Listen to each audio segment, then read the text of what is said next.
Hi everyone and welcome to the November edition of DroneBlocks Up in the Air. I'm your host, Clinton Evans. Now, being November, that means happy Thanksgiving everyone.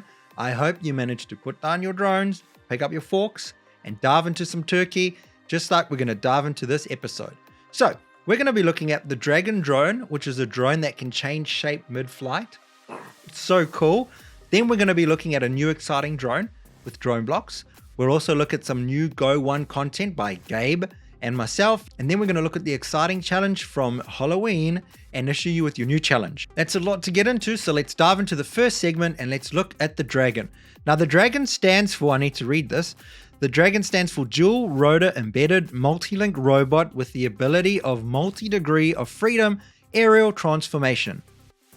What a name, but also what a drone. This drone is made up of multiple little components that can make it change shape as it moves mid-flight. You can see it actually negotiates its way through an obstacle. It can be used as to hold something up. You move this into pincer mode and you can pick up an object. You actually see it fly up and turn off a valve or spin a valve. It is so cool. And if you keep watching the Interesting Engineering video that we've linked to, Interesting Engineering also covers the MRT drones that are tiny like insects that use soft actuators that actually flap little wings and fly like an insect. So that video is highly recommended. It is so cool to see this sort of stuff out in the field, out in engineering. You have students in the classroom that are learning to code, flying with drones, working with robotics, and the next thing we have dragons and micro insects. How cool is that? And speaking of cool, have you seen the new Bitcraze drone on our website? So check out the DroneBlocks.io page and head on over up to resources and hit blog.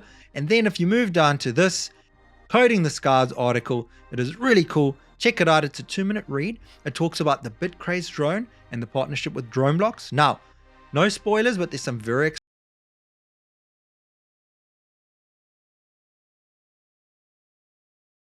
And speaking of cool things around the corner, Gabe has released a new course doing low-level motor control with the Go 1 unitaries.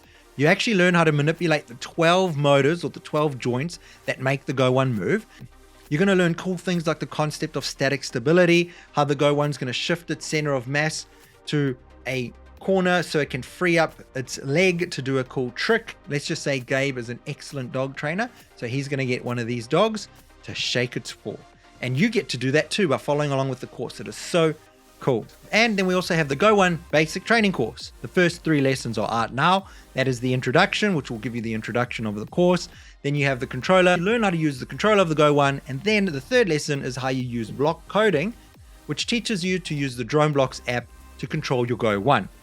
Now we do have 2 more sections coming, which is the combination, which teaches you to use your controller and the code at the same time. Think animatronics and storytelling. And then we have exercises, which has some exercises to challenge you and your students. And speaking of challenge, this takes us to the DroneBlocks Simulator Challenge for October.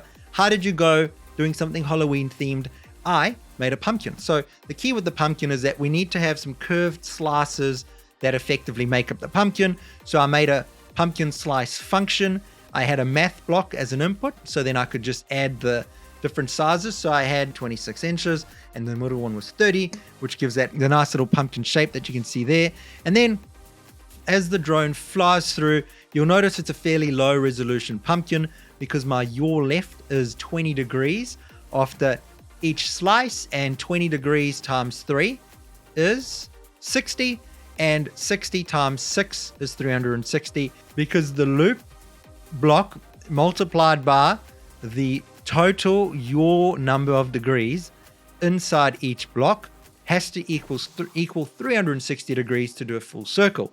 So if you wanted to get fancier and wanted a higher resolution pumpkin, all you need to do is add more slices, and in this case 26, 28, 30, 30, 28, 26 to give a nice cleaner slice, and that looped 6 times, and I changed the yaw left to 10 degrees, and then as you can see you get a much higher resolution pumpkin.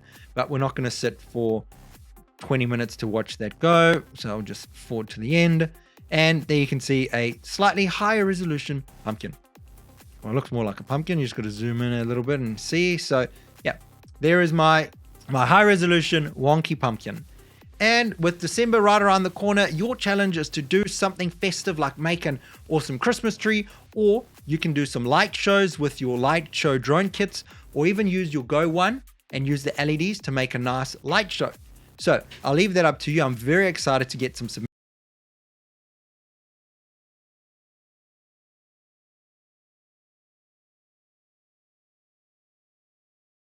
New, or you at least enjoyed what you saw. And if you did, don't forget to subscribe to this channel and like this video so you never miss an episode. And with that being said, keep your drones in the air, your students engaged, and have fun.